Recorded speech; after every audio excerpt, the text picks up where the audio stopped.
Boa noite a todos, a paz do Senhor. Vamos dar continuação ao nosso estudo em Lucas, Lucas 18.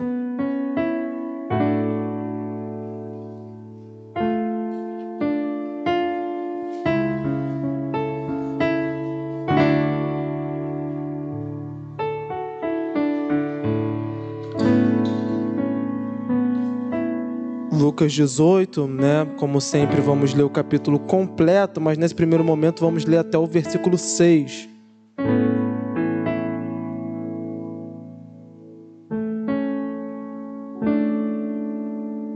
Lucas 18, do 1 ao 6, vou fazer a leitura, acompanhe comigo. Aliás, do 1 ao 6 não, perdão, do 1 ao 8. Acompanhe comigo.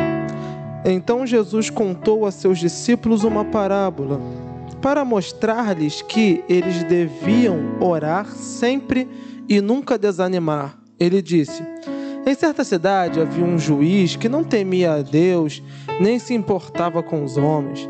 E havia naquela cidade uma viúva que se dirigia continuamente a ele, suplicando-lhe: faze-me justiça contra meu adversário. Por algum tempo ele se recusou, mas finalmente disse a si mesmo: embora eu não tema a Deus e nem me importune com os homens, esta viúva está me aborrecendo. Vou fazer-lhe justiça para que ela não venha mais a me importunar. E o Senhor continuou: ouça o que diz o juiz injusto. Acaso Deus não fará justiça aos seus escolhidos que clamam a Ele dia e noite? Continuará fazendo-os esperar? Eu lhes digo, Ele lhes fará justiça e depressa. Contudo, quando o Filho do Homem vier, encontrará fé na terra? Vamos orar.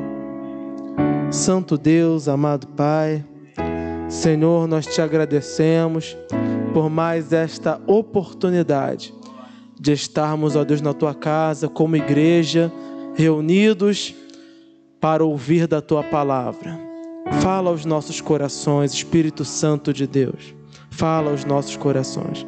Revela-nos a Tua palavra, Senhor, para que possamos ser, pela Tua palavra, transformados.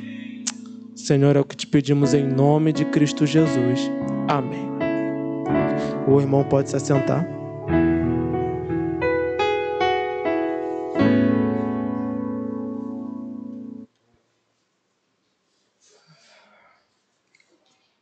Essa parábola, ela é muito conhecida e, dentre as que nós temos estudado, talvez seja até a mais fácil de compreensão, mas que guarda verdades maravilhosas nela. Quando Lucas vai iniciar essa narrativa, ele já começa colocando a moral da história logo no começo. Ele já começa com o primeiro versículo explicando o significado da parábola. Então Jesus contou aos seus discípulos uma parábola para mostrar-lhes que eles deviam orar sempre e nunca desanimar. Então Lucas, ele demonstra com esse texto uma preocupação que ele não demonstra muito em outras parábolas que parecem mais complicadas. Porque a compreensão dessa é até simples. Não tinha necessidade dele iniciar já ratificando e explicando coisas que aparentemente estão às claras. Mas quando nós vamos olhar a realidade em que Lucas estava inserido, principalmente da realidade romana, há algumas pequenas diferenças que vão colocar essa história bem complicada para que um romano entenda a gravidade dela. Primeiro, nós vemos aqui que Jesus ele traz uma história, não sabemos se é real ou se Jesus criou apenas para ilustrar, mas é a história de uma mulher viúva. Ela está com algum problema, está em alguma disputa com alguém, e ela levou esse caso a juízo. E o juiz simplesmente a ignorou. O que nós sabemos desse juiz é que ele não temia nem a Deus e nem se importava com os homens, ou seja, ele não queria saber de nada. Ele cuidava era dele, era um homem mau, perverso. E aquela mulher precisa que ele resolva essa situação. Então, o que ela começa a fazer? Ela começa a ir até a casa dele e começa a suplicar, a se humilhar. Ela fica ali dia a dia se humilhando para que aquele homem tome uma providência e julgue a causa dela. Para um romano, a história já começa esquisita porque desde os tempos gregos e também em Roma, todo o sistema que nós chamamos hoje de sistema judiciário, todas essas coisas eram facilmente julgadas. Vamos lembrar quando Jesus é levado a Pilatos. Pilatos tenta até jogar ali para escanteio, joga para Herodes, mas quando volta, o que Pilatos faz? Ele julga ali na hora e acabou. Os romanos faziam julgamentos rápidos. Tem algum problema? Manda para a autoridade. Às vezes até o próprio centurião, que era responsável da hora, ele mesmo julgava ali. E quando eram julgamentos de pessoas mais importantes, ia até para o Senado e era julgado muito fácil.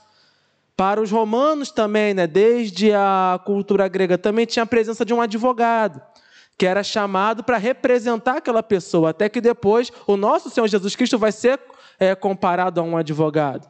Mas na realidade judaica, nas leis judaicas, eram bem diferentes.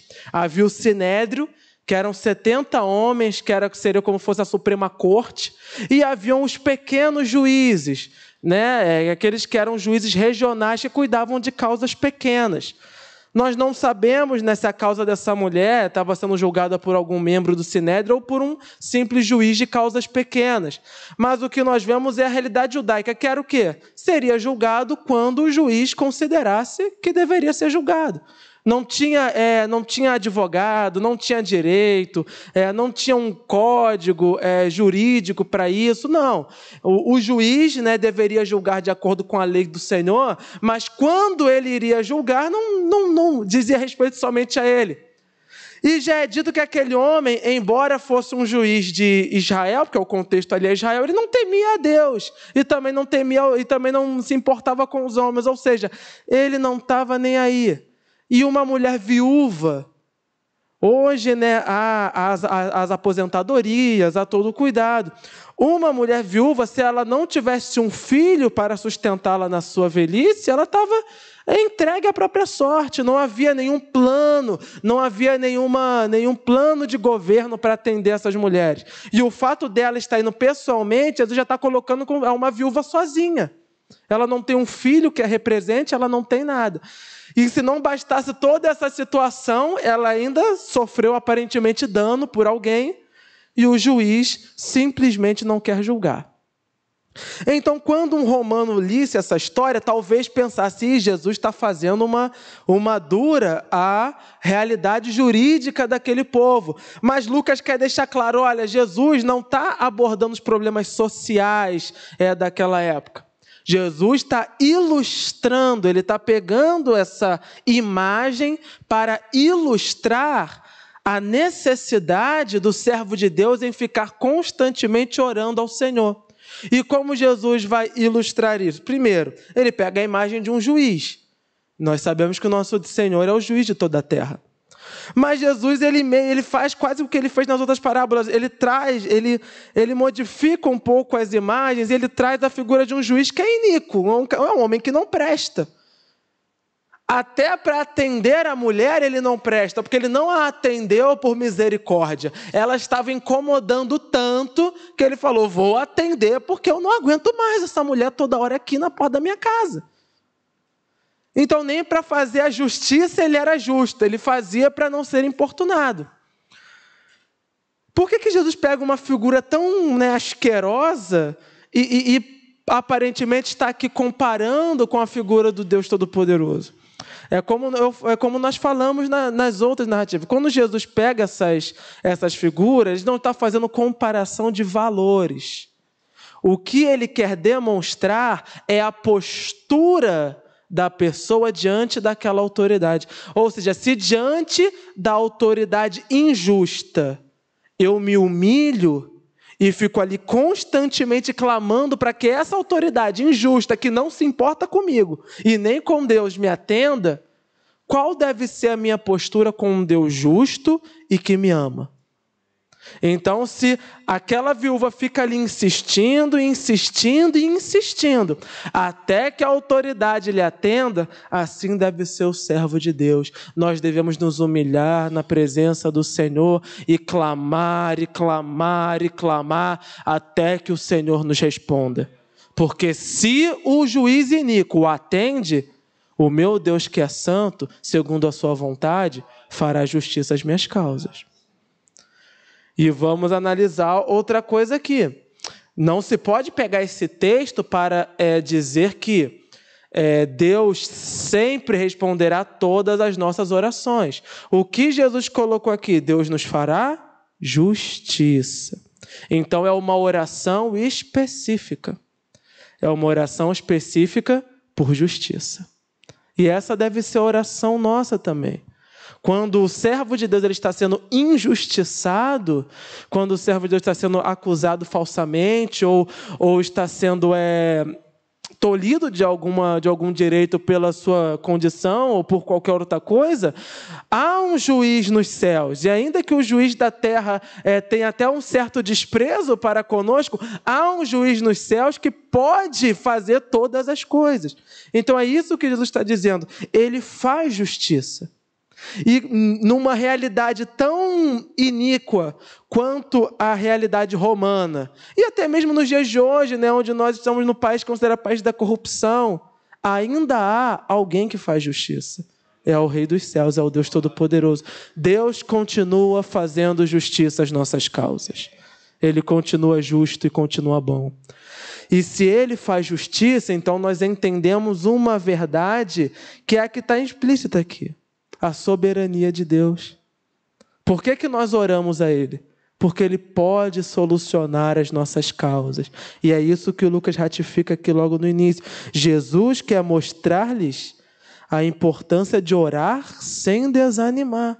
Por que orar sem desanimar? Porque Deus pode fazer. Deus pode fazer. E por isso eu devo clamar a Ele. Porque ainda que as autoridades humanas sejam injustas e corruptas, há uma autoridade maior, um juiz maior, que é o Deus que está acima de todas as coisas.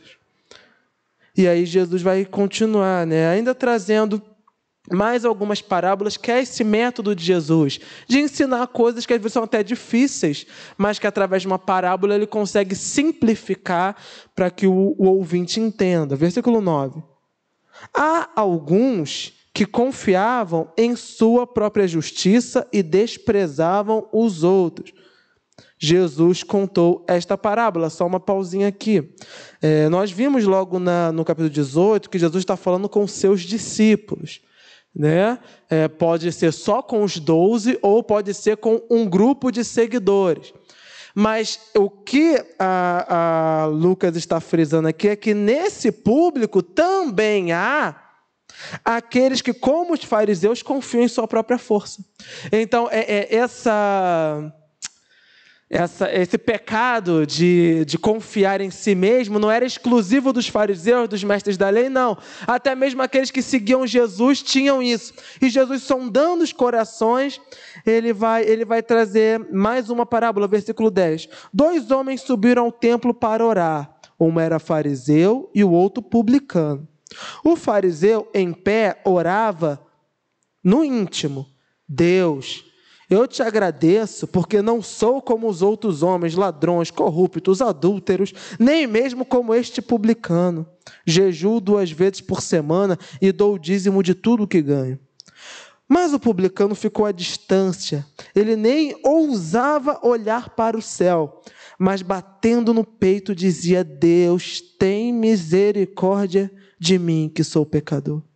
Eu lhes digo que este homem, e não outro, foi para casa justificado diante de Deus, pois quem se exalta será humilhado, e quem se humilha será exaltado.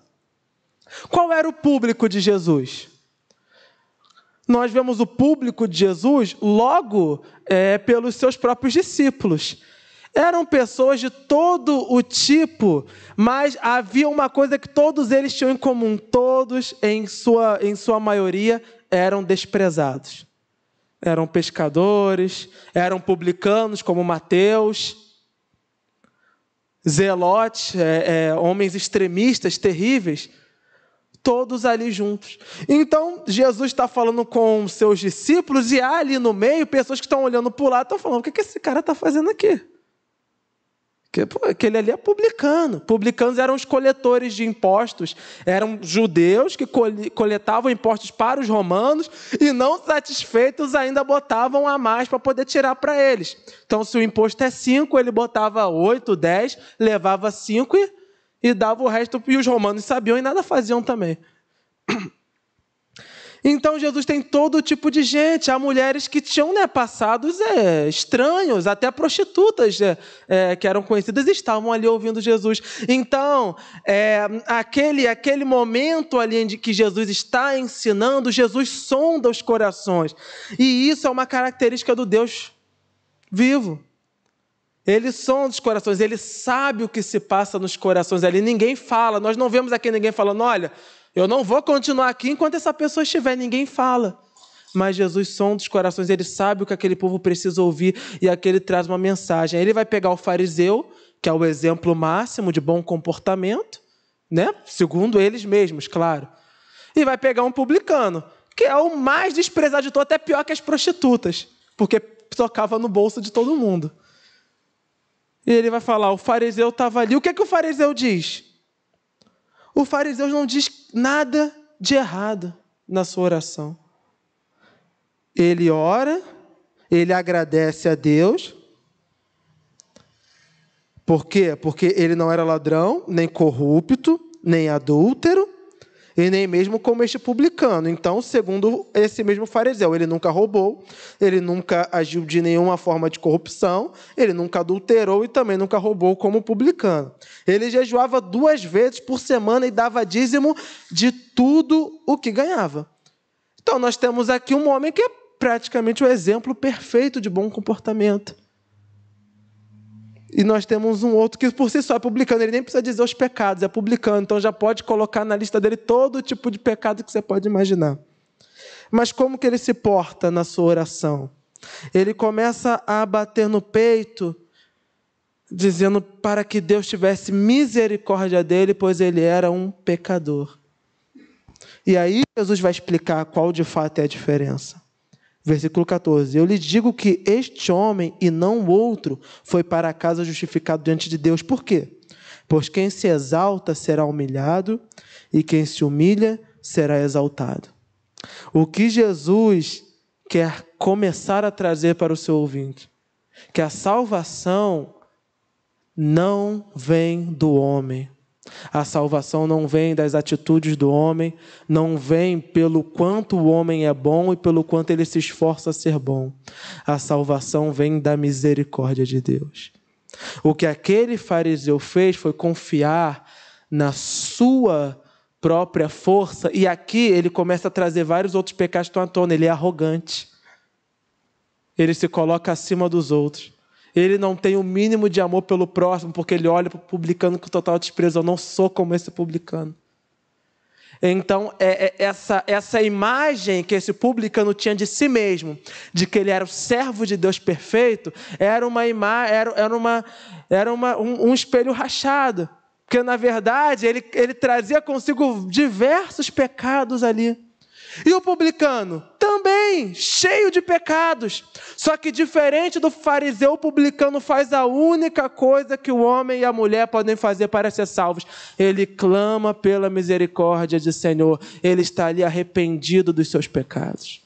Ele não olha nem para o alto, porque ele sabe que ele não é digno de estar ali. E batendo no peito, ele começa a declarar, tem misericórdia de mim. O que Jesus quer ensinar, e Lucas escreve aqui, porque é uma verdade que todo crente em toda a era precisa saber, a salvação vem do Senhor. E nós só recebemos a justificação pela misericórdia de Deus. Nós não podemos comprar a salvação. Nós não podemos ganhar a salvação com as nossas próprias forças. Então, quando Jesus vê que há ali ao seu redor pessoas que desprezam umas às outras, aqui ele está querendo colocar todas no mesmo lugar de pecadores. Ele está colocando todos no mesmo patamar, dizendo, olha, só sai Justificado quem reconhece os seus pecados e clama a Deus misericórdia. Só esse sai justificado. Então, aquele que se exalta, aquele que pensa que é melhor, que é superior aos outros, este será humilhado. Por quê? Porque vai chegar diante de Deus e não vai ser chamado.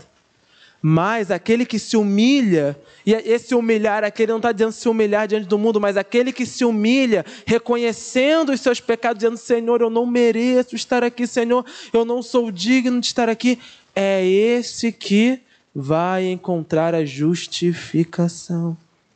E esse termo humilhação, ele já falou antes, quando a viúva ficava ali se humilhando para o juiz.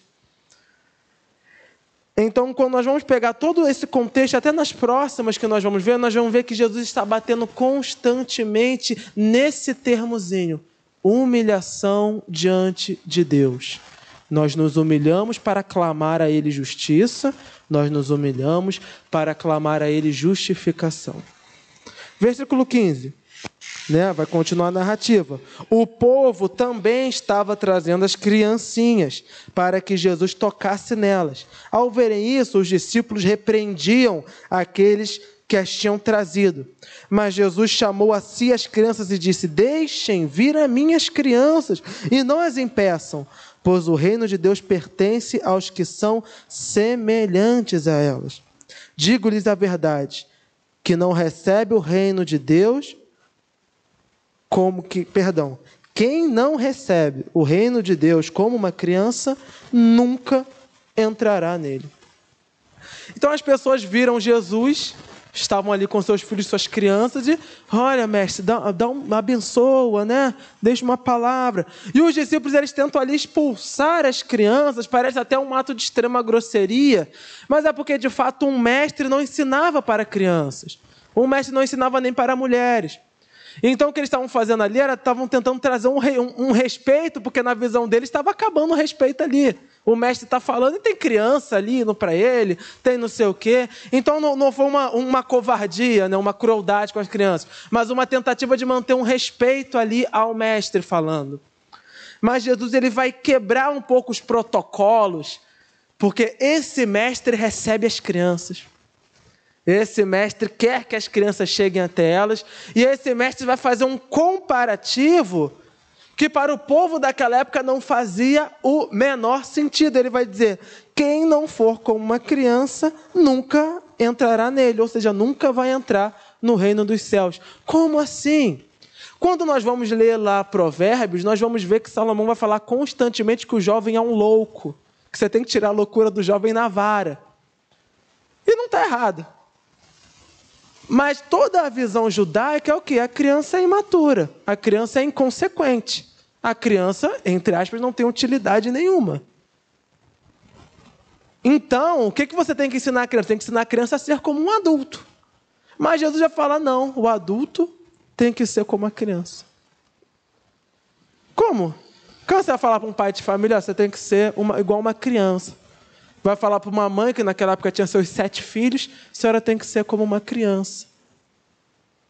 Como que vai começar a entender isso? Nós começamos a entender vendo todo o contexto do que Cristo está falando. O que uma criança é? Uma criança é totalmente dependente. E o que Cristo está batendo em todo momento aqui é isso: dependência. Você é dependente do juiz para julgar a sua causa. Você é dependente das misericórdias de Deus. Uma criança se bater no peito para se exaltar, o faz na sua meninice. Ela não tem a arrogância de um adulto, no sentido de glorificar-se pelos seus próprios atos. Mas uma criança, muito pelo contrário, é aquela que constantemente vai estar humilhando-se diante de seu pai. Elas não percebem, mas elas constantemente se humilham. Eles imploram para que façam coisas para eles. Eles não podem fazer por si mesmos. E eles ficam ali implorando, insistindo, e em total dependência que o adulto faça o que eles precisam. Jesus vai pegar esse comparativo, não num sentido de santidade, como às vezes parece, porque nunca seremos santos e puros. Então Jesus não está pegando isso, mas ele está pegando o quê? a figura da criança como alguém dependente, alguém que é tão dependente que nem deveria estar ali ouvindo um mestre. É essa a imagem que nós temos que ter quando estamos diante de Deus.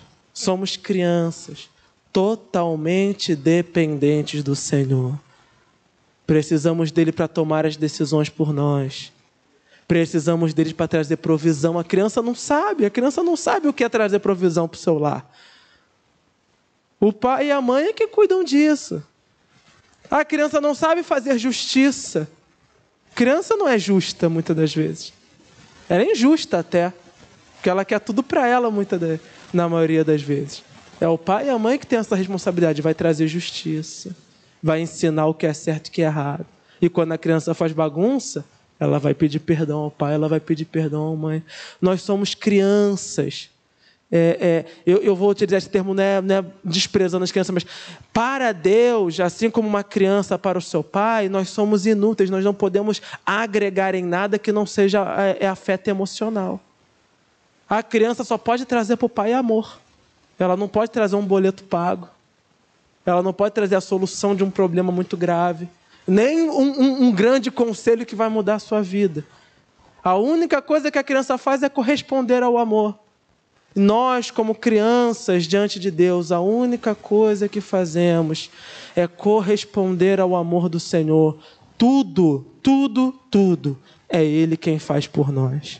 Somos totalmente dependentes de Deus, como crianças.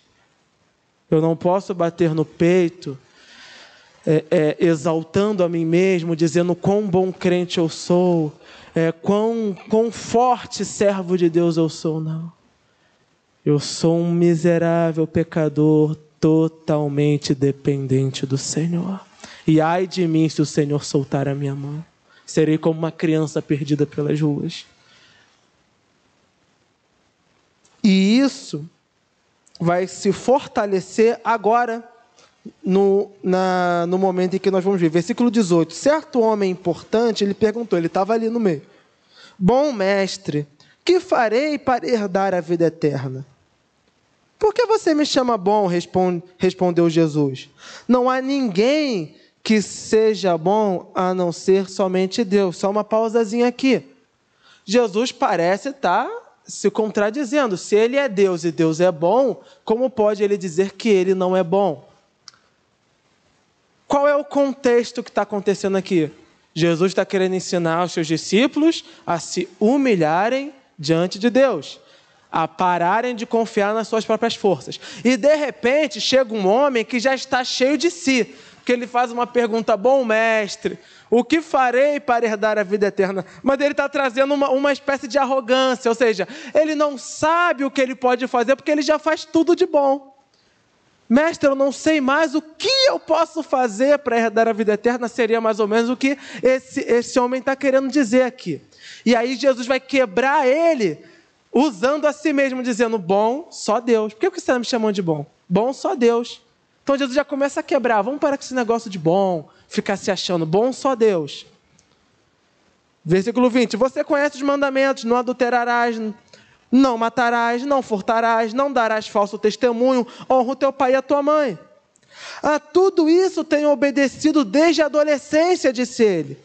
Ao ouvir isso, Jesus lhe disse: falta-lhe ainda uma coisa. Venda tudo o que você possui e dê o dinheiro aos pobres, e você terá um tesouro nos céus. Depois venha e siga-me. Ouvindo isso, ele ficou triste, porque era muito rico. Então, o que Jesus está fazendo aqui?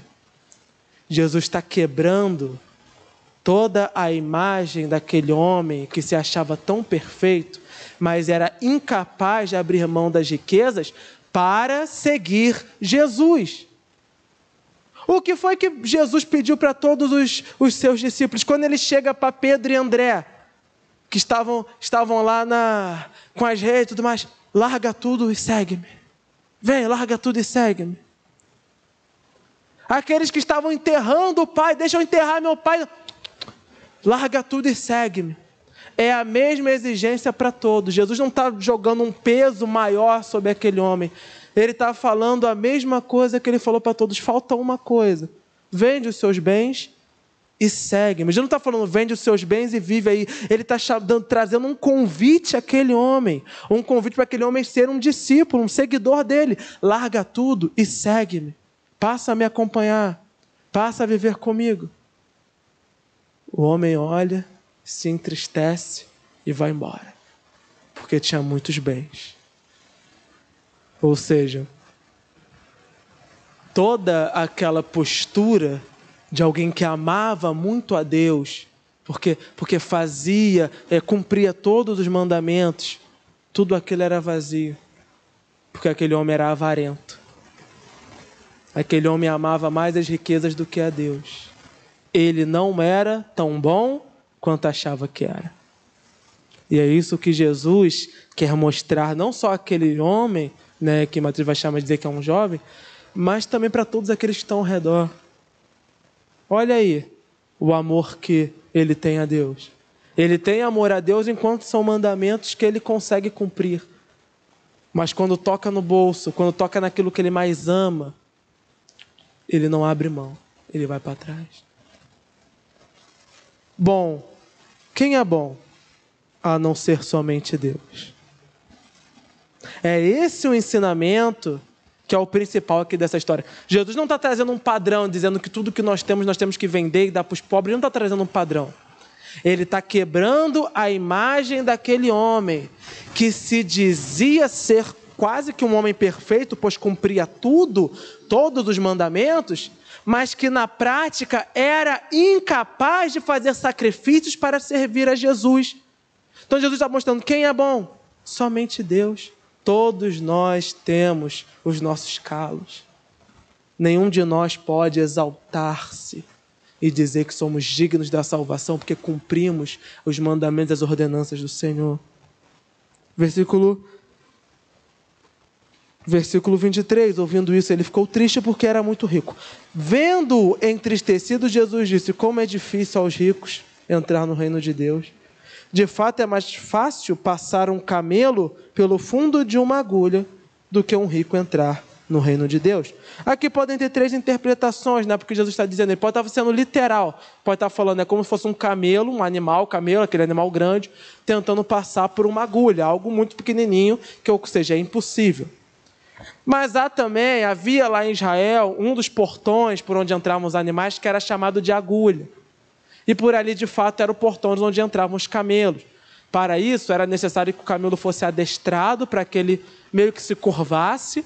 E também tudo que o camelo trazia tinha que ser colocado no chão. Então Jesus podia estar trazendo isso. Então, Jesus não estaria dizendo, de fato, que um rico não pode entrar no céu. Mas ele estaria dizendo que, para o rico entrar no céu, ele teria que abrir mão de tudo aquilo que ele tem, aprender a se humilhar e a passar, né, por ali pelo caminho da agulha. E há também uma terceira interpretação que é a mesma coisa que a outras, que a agulha, há também esse termo em algumas marinhas, mas principalmente antigamente, os navios eles tinham umas grandes cordas que davam a volta, né, até para eles não baterem no cais, etc. E haviam ali os arcos por onde essas cordas passavam. Quando a gente vai em algumas embarcações pequenininhas, é comum eles colocarem ali pneus hoje em dia. Coloca o pneu, que aí ele vai bater ali no cais e não vai danificar. Antigamente usavam-se cordões. Eram cordas enormes que ficavam ali em volta. E passava essa corda pela agulha, né? Poderia ser também essa interpretação. Mas todas elas vão... Qualquer das interpretações que Jesus possa ter dito, todas elas vão falar a mesma coisa. Jesus está dizendo, aquele que confia nas suas riquezas, dificilmente entrará no reino dos céus. Dificilmente. E isso não quer dizer que o servo de Deus não possa ter riqueza. Mas onde está a fé desse servo de Deus? A fé dele está depositada nas suas riquezas. Ele confia totalmente nela ao ponto de não poder abrir mão delas, mesmo que seja para seguir Jesus. Então é essa a questão e o alerta que Jesus está trazendo aqui e que o Lucas deixa bem claro. Desde o início, Jesus está pregando o quê? dependência ao Senhor. Nós não podemos depender nem das nossas riquezas, nem do nosso trabalho, nem daquilo que temos. Por quê? Porque se dependermos da nossa riqueza, se um dia uma autoridade ímpia vier e disser ou Jesus ou o teu emprego, ou Jesus ou a tua renda, qual escolha aquele que ama as riquezas fará? Fará a escolha que esse homem... Jesus fez essa pergunta para ele aqui agora: a riqueza ou eu? A riqueza ou me seguir? Ele escolheu a riqueza. Não vou abrir mão, não vou segui-lo, vou continuar com tudo que tenho, não vou abrir mão de nada. Aqueles que confiam nas riquezas, eles são aqueles que se exaltam e não aqueles que se humilham.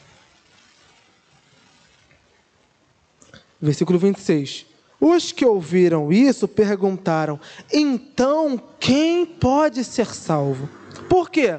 Porque a riqueza era sinal da bênção de Deus, principalmente pelas riquezas de Abraão, que era o patriarca de Israel. Então, para o judeu e também para os romanos, da qual Lucas está escrevendo, que os romanos acreditavam que os ricos eram mais abençoados pelos deuses.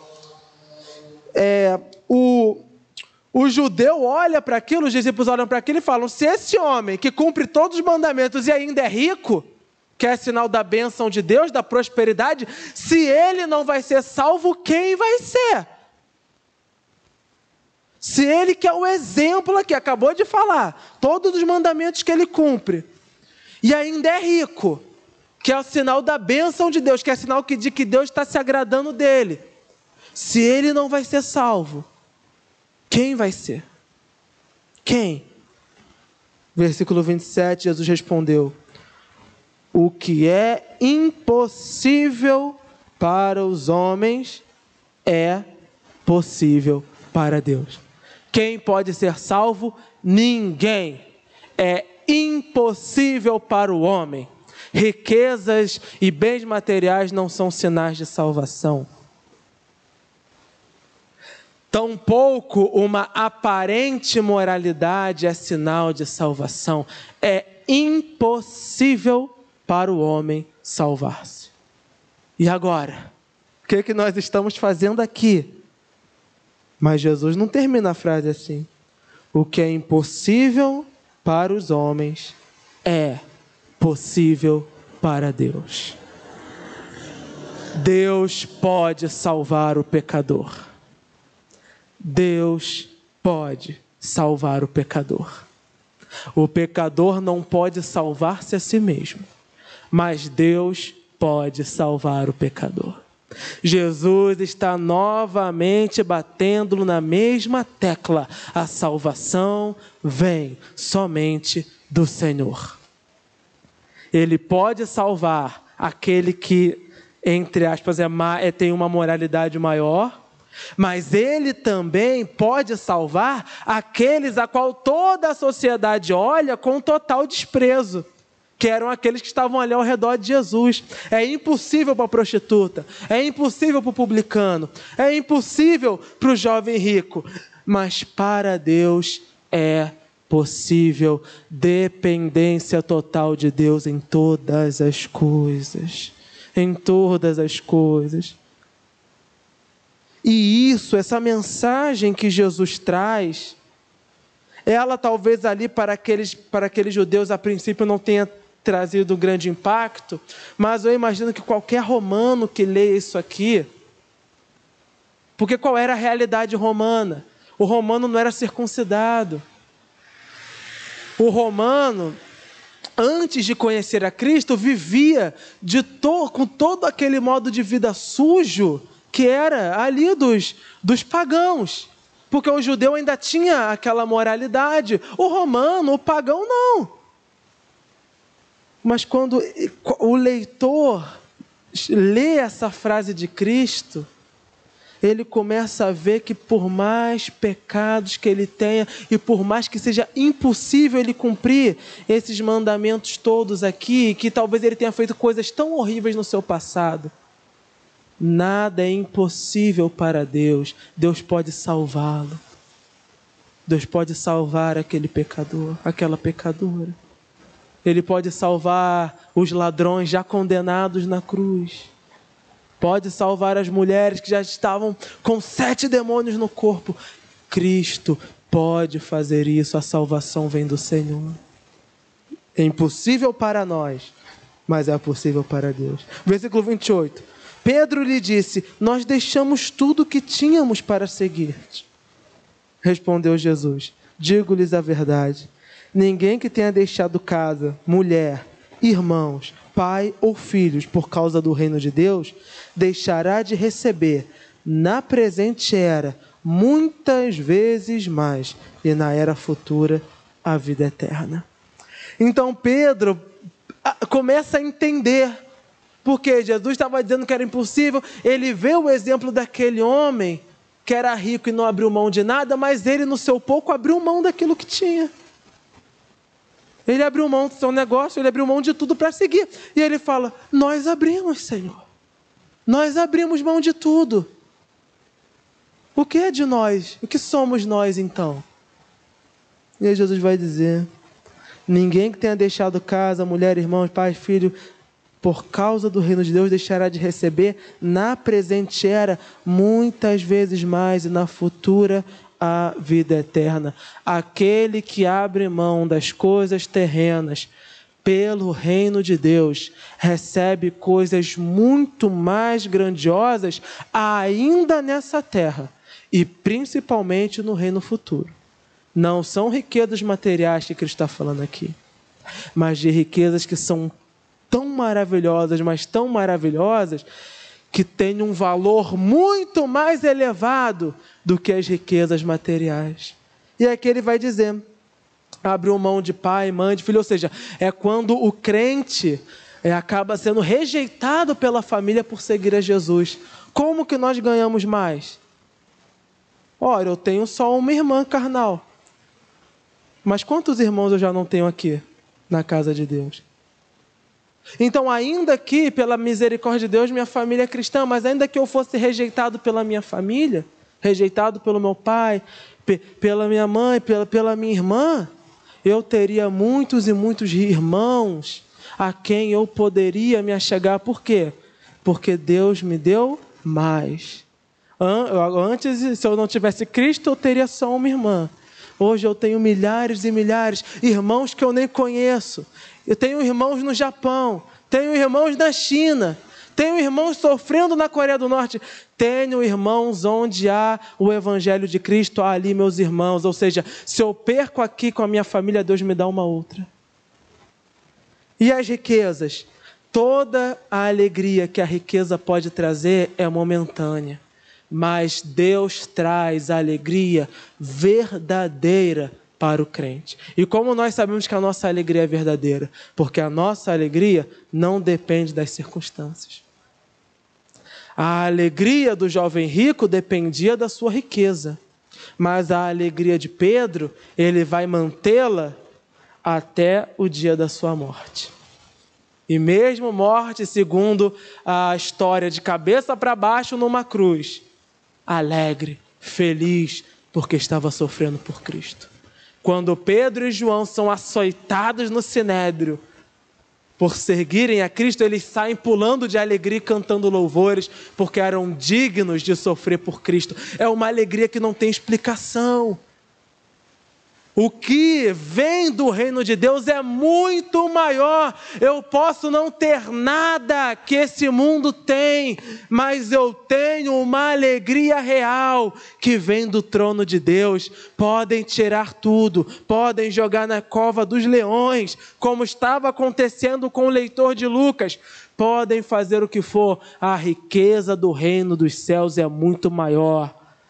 E além dessas maravilhas que Cristo já faz aqui na terra, há a riqueza celestial que é eterna. E lá sim, não haverá mais dor, não haverá mais sofrimento. Toda a riqueza desse mundo lá não é nada, porque lá as ruas são de ouro.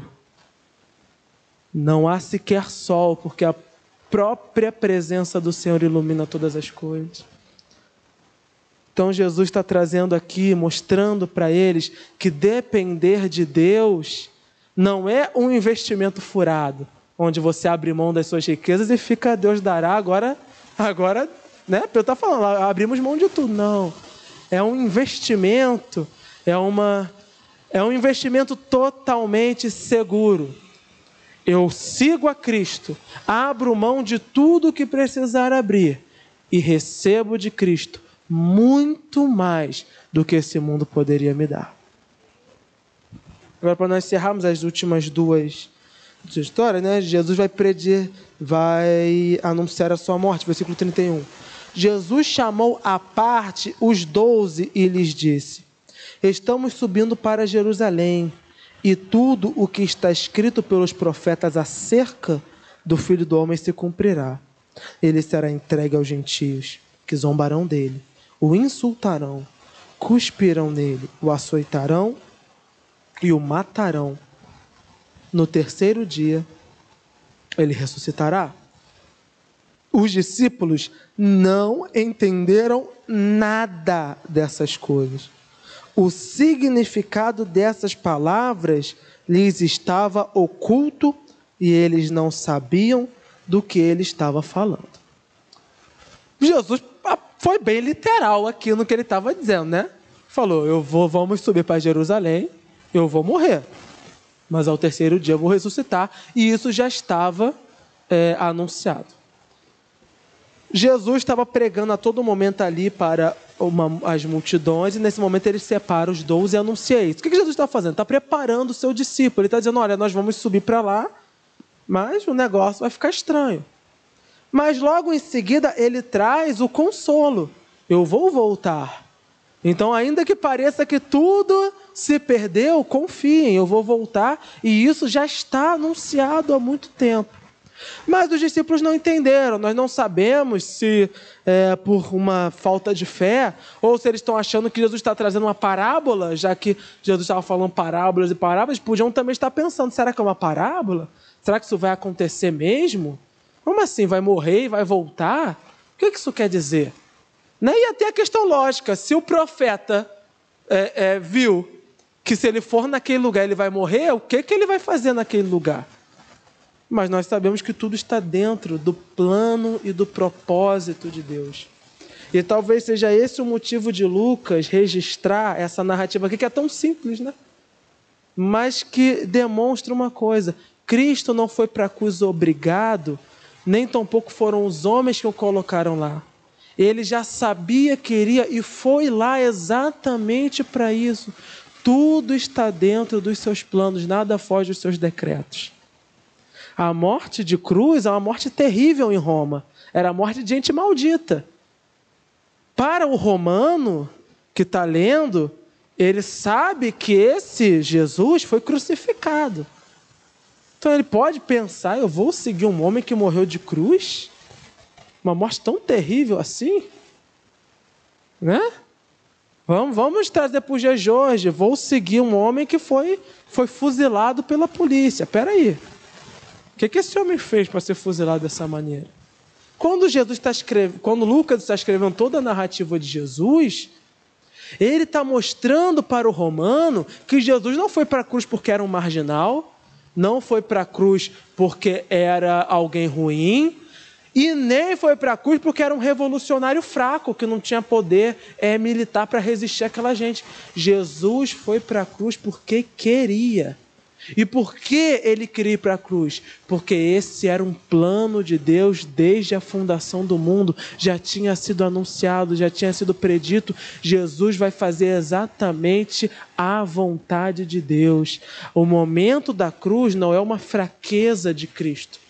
Não é um momento onde Cristo está ali debilitado. Sim, carnalmente debilitado pelo sofrimento. Mas não estava ali como um coitado. Ele foi porque quis, entregou-se a si mesmo por amor à sua igreja. Fazia parte dos planos do senhorismo. E por fim, versículo 35. Ao aproximar-se Jesus de Jericó, um homem cego estava sentado à beira do caminho, pedindo esmolas. Quando ouviu a multidão passando, ele perguntou o que estava acontecendo. Disseram eles, Jesus de Nazaré está passando. Então ele se pôs a gritar: Jesus, filho de Davi, tem misericórdia de mim. Os que iam adiante o repreendiam para que ficasse quieto, mas ele gritava ainda mais: Filho de Davi, tem misericórdia de mim. Jesus parou e ordenou que o homem lhe fosse trazido. Quando ele chegou perto, Jesus perguntou-lhe: O que você quer que eu lhe faça? Senhor, eu quero ver. Respondeu ele. Jesus lhe disse: Recupere a visão. A sua fé o curou.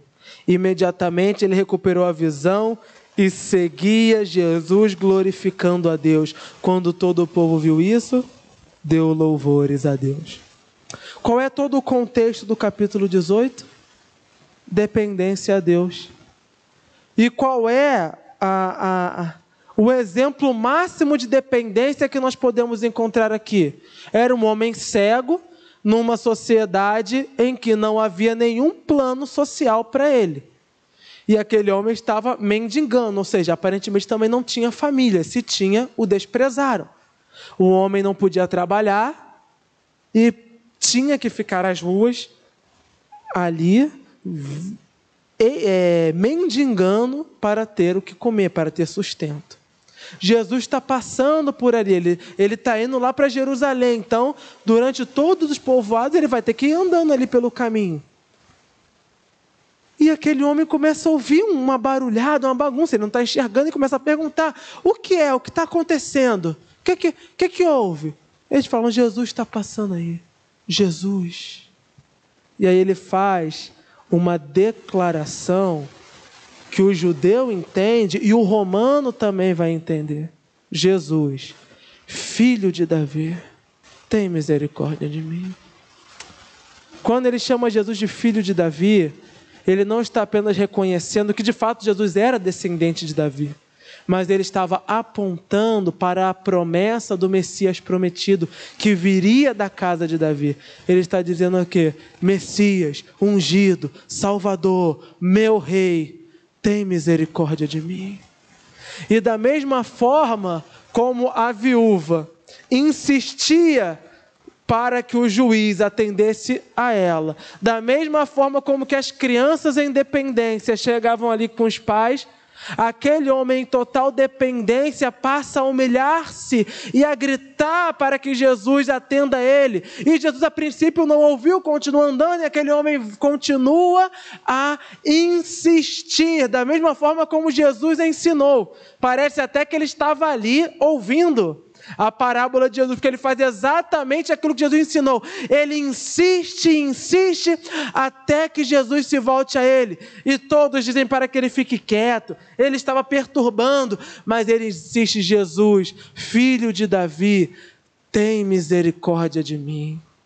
Tem misericórdia de mim. Ele chega a Jesus como que quando o romano chega à autoridade. E a resposta que Jesus vai dar é uma resposta de autoridade: o que quer que eu te faça? Se nós formos ler Esther, quando ela vai chegar diante do rei Assuero, ele estende o cedro: o que quer que eu te faça? Era um termo também utilizado nos romanos, principalmente quando se chegava no juiz: o que quer que eu te faça? Ou seja, está querendo o quê? Qual é o problema? Jesus, ele dá essa resposta de uma autoridade. O romano olha, eu falo, ele tem autoridade até para solucionar o problema de um cego. Tem. O que quer que eu te faça? Aquele homem: Senhor, eu quero ver. E o que Jesus diz? Recupere a visão. Sem nenhuma dificuldade, sem nenhum ritual, nada. Ele dá uma ordem e a ordem se cumpre. Qual é todo o contexto que o Lucas está trazendo? Repetindo de novo. Dependência. Dependência. Jesus está ensinando tudo e a prática na sua vida demonstrando isso. Aqueles que dependem, entram em um estado de dependência ao Senhor, esses recebem aquilo que pedem. Mas aqueles que não querem depender do Senhor, querem continuar dependendo da sua riqueza ou da sua moralidade, esses não recebem nada. Como o servo de Deus tem se achegado ao seu Senhor? Como o servo de Deus tem se mostrado diante de Deus? É com arrogância, batendo no peito: Senhor, eu sou melhor que esses daí. Senhor, ainda bem que eu não sou como esses. Ou é num estado de humilhação? O servo de Deus não pode exigir nada do Senhor. O servo de Deus não chega ao Senhor da mesma forma como a pessoa daquela época não chegava até a autoridade, principalmente a autoridade romana, que era gente arrogante e perversa. Se alguém chega: você tem que solucionar minha causa, o juiz manda ele para a prisão, manda morrer na hora. Você chegava em humilhação, podia ser o ser mais podre, ele é a autoridade, você se humilhava. E diante do Deus Todo-Poderoso, que é santo e perfeito, como o servo de Deus não vai se humilhar diante dele? Como o servo de Deus vai bater no peito diante de um Deus que é santo, santo, santo, e dizer para esse Deus que ele é bom e que ele merece estar na presença? Não pode. O servo de Deus tem que se humilhar. Tem que se humilhar diante da autoridade do Senhor, em dependência. E se precisar de algum favor de Deus, tem que clamar em total humilhação, insistindo em humilhação para que Deus tenha misericórdia dele. E para pedir perdão pelos pecados, a mesma coisa, não é se justificando, é batendo no peito em humilhação: Senhor, eu não mereço estar aqui.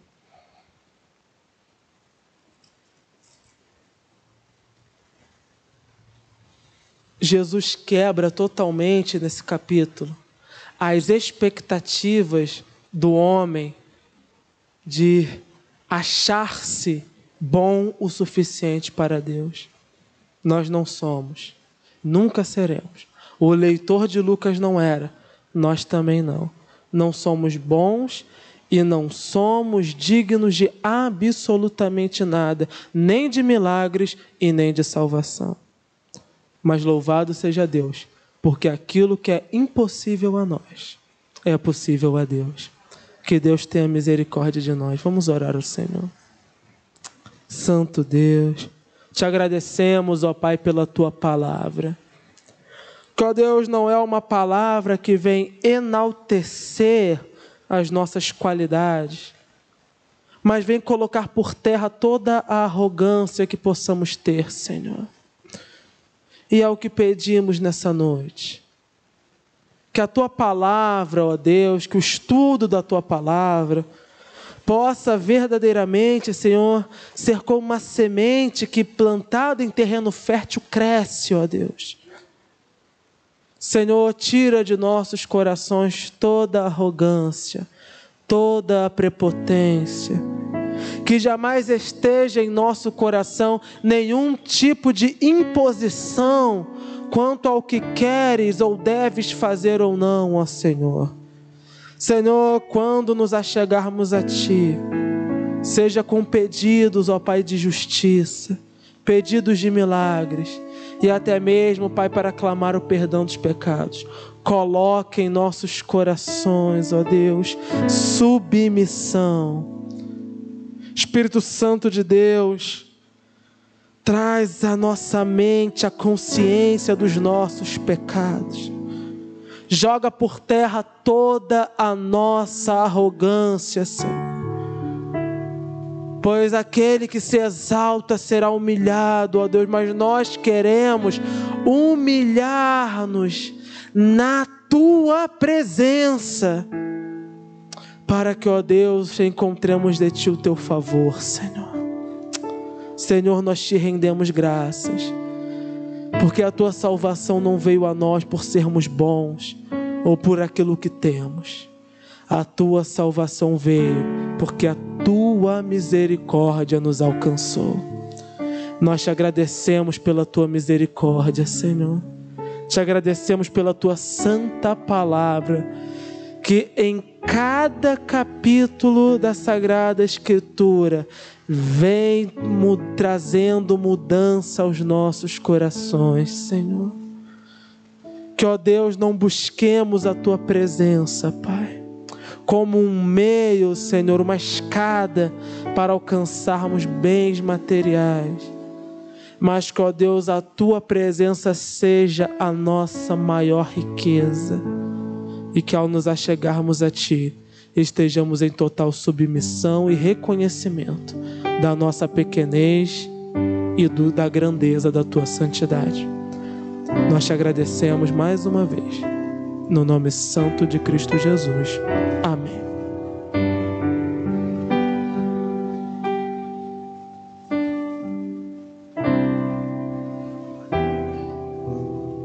Vamos ficar de pé, queridos. Vamos agradecer a Deus. Mais uma noite de aprendizado, de conhecimento, né? Louvar a Deus e nos despedir na santa paz do Senhor. Obrigado, meu Deus, por essa noite, Senhor. Por mais um encontro na Tua casa, Senhor. Um encontro, ó Deus, contigo, Senhor. Onde podemos louvar, adorar o Teu nome. Ó Deus, orar, cantar louvores, ó Deus, Senhor, render a Ti a glória, a honra, a força e o poder, e ouvir a Tua palavra, Senhor, que vem nos ensinando a cada semana. Como é maravilhoso o Teu Evangelho, como a Tua palavra, Senhor, traz grandezas, riquezas, Senhor, ó Deus, imensas para a nossa vida. Muito obrigado, ó Deus, leva-nos em paz, guarda-nos, Senhor, pedimos a Tua proteção, Senhor, o Teu livrar, ó Deus. Há muitos males, ó Deus, vivemos no mundo mal, Deus, há ciladas, ó Deus, há armadilhas, coisas que nós não vemos e não sabemos. E só podemos confiar no Senhor e esperar em Ti. Por isso, ó Deus, vai adiante, Senhor, nesse nosso caminho, ó Deus, até chegarmos em nossos lares, Senhor. Nos dá uma boa noite, um bom descanso, ó Deus. O restante dessa semana seja debaixo da Tua graça, da Tua misericórdia. Louvamos e engrandecemos o Teu nome, não só hoje, mas eternamente. Assim oramos, gratos a Ti, em o nome do Senhor Jesus Cristo. Que a graça do Senhor Jesus, o amor de Deus, o Pai, e as consolações do Espírito Santo estejam sobre todos nós, que todos possamos dizer amém. Deus te abençoe, a paz do Senhor. Cumprimente seus irmãos antes de sair.